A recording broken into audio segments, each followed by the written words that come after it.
पुण्यात्मा समझदार होते हैं, उनको एक दो सत्संग में पूर्ण पता हो जाता है कि ये संत कितना ज्ञान रखता है। प्रमाण आपके सामने रह रह कर देता हूं, इसलिए देता हूं कि आपका भ्रम दूर हो जाए। और उपदेश लेने के बाद फिर आपके मन में जो दास मुख से शब्द निकाले हृदय में पक्की धस जाए, गुरु जी सत्य कहते हैं, क्योंकि ये प्रमाण के बिना बात करते नहीं। तो फिर आपके मन में ना तो कोई दोष उत्पन्न होगा, और जब तक आप कच्चे पक्के होकर नाम ग्रहण कर भी लोगे तो आपको बीच बीच में 100 प्रकार की बकवादें आती रहेंगी, जो आपके लिए भक्ति बाधक बनती रहेंगी।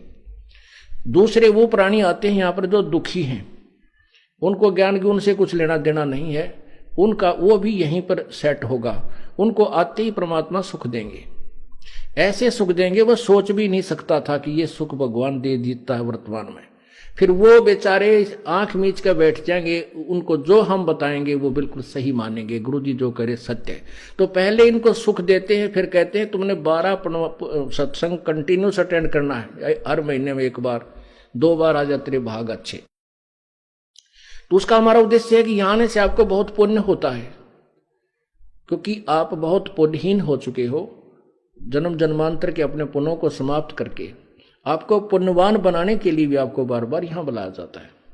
तो जो दुखी आते हैं उनको आते हैं परमात्मा, जो सच्चे दिल थे, जो बकवादाम आते हैं उनकी सुनाई होती नहीं, कति समर्पण करते थे परमात्मा आप बिना हमारा कोई नहीं, और हृदय से, क्योंकि परमात्मा आत्मा के साक्षी हैं, इस मन के नहीं है। तो उनको वैसे सुख देता, फिर वो अपने आप आने लग जाते हैं कि मैं बहुत सुख होया, और गुरु जी का आदेश है कि आना है तो हम आते हैं। आते हैं फिर कुछ दिन में ये ज्ञान को ये भी रंगे जाएंगे। गीता जी में लिखा है कि विद्वान पुरुष अविद्वानों को समझाएं, यानी अशिक्षितों को, और अशिक्षित विद्वानों की बातों को सुनकर उस नाम ले लेंगे, वो भी मोक्ष को प्राप्त हो जाएंगे।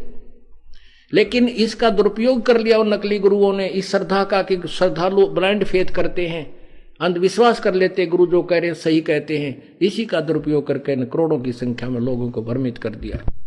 श्रद्धालु गुरु जी के पास जाते हैं, समर्पण कर देते हैं, जैसे पतंगा उड़ करके दीपक के ऊपर जल मरता है, वो वापस नहीं हटता, कि उसका स्वभाव है समर्पण करने का। ऐसे ही ये नादान संतों के पास जाकर भोली श्रद्धालु उन दीपकों के ऊपर लाल समझकर चमक देकर उनको जल मरे, वहां पर अपना जीवन बर्बाद कर दिया।